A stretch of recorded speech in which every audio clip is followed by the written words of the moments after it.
Alright, welcome back. This video we're going to try to find some private solutions to externalities. So we will get into further videos will involve government action on this issue, but for now we're going to look and see, is it possible for externalities to sometimes be solved without any government intervention? Alright, so we have something that is known as the Coase theorem. So this is named for an economist. I forget his first name right now. I wish I knew it, but I don't off the top of my head.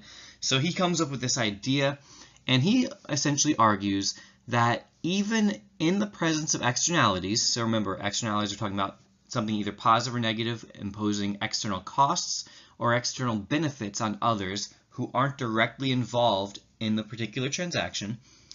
Even in the presence of externalities, an economy can reach an efficient solution if legal rights are clearly defined and transaction costs are sufficiently low. So you get yourself a nice new puppy dog. So that's your decision. You buy the dog and the person gets some money for the dog. You buy the dog. Of course, you're not buying from a puppy mill. Don't worry. It's a rescue dog, okay? It's a rescue dog, and you've rescued the dog and everybody's happy, except your dumb dog barks all night long. And so that dog, his barking is imposing a negative externality or an external cost on your neighbors who they were innocent. They didn't do anything wrong, and now this dog is keeping them up all night. So there's an external cost here, a negative externality. What Coase suggests is that if the legal rights are clearly defined in that who has the right, do you have the right to have a dog that barks all night, or does the neighbor have the right to quiet during the night? So if you have those things legally defined, clearly, I should say, not legally, but clearly defined, and transaction costs, so we're talking about the cost associated with negotiating. So you walk over to your neighbor, or the neighbor actually, it's your dog, the neighbor walks over to you, and they want to talk to you. And so he theorizes that you guys can make a deal where essentially one person can, if we know who has the right here, one person can pay the other person if it's worth enough to them. So let's say, for instance, that you have the legal right to have a dog and have him outside whether he barks or not.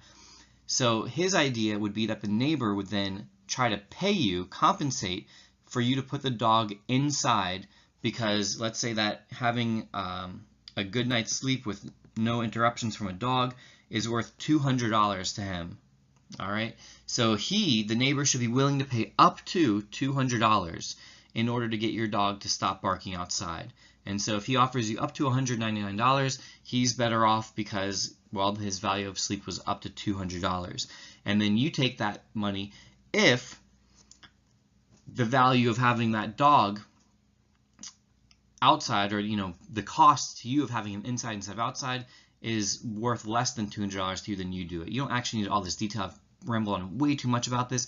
The idea is really just, if you know who has the right to do what, and we can do more examples in class of somebody kicking your seat from behind in an airplane or whatever the case is, that you can work out a way to negotiate and you can solve the externality on your own.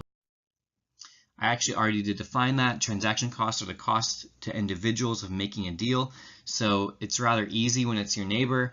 It could be easy when it's the kid kicking your seat behind you and you offer the parent $5 to stop the kid from, or I'll buy him some food if he stops. It could be something that simple.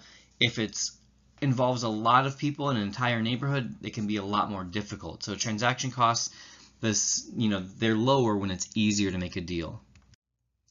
All right, so again, just a little bit more on transaction costs. They are the cost of communication among the interested parties, the cost of making legally binding agreements, and it could also involve that there are costly delays involved in bargaining. So these are things that are obstacles to these externalities being solved privately, because obviously it's often very tough to get the people together, and then nobody wants to negotiate. So that $200, like I mentioned in my fictional example, maybe the person that their sleep is worth $200, but they just don't feel like they should have to pay $200 to put your dog in your house. And so there's often problems where even if there could be a good solution, neither side is really willing to do it. So this can be a tough thing to actually have happen in real life sometimes. When it is successful, though, we have a term for it, and that is called internalizing the externality. What it means to internalize the externality is when individuals take external costs or benefits into account. So these pictures probably don't make a whole bunch of sense, but here you go. Here's the example. This girl here, she is eating potato chips, and she is enjoying the potato chips. She, had her private cost was $1 for the bag of chips. She's now eating the potato chips, and she is crunching, and it is so loud and obnoxious to her roommate.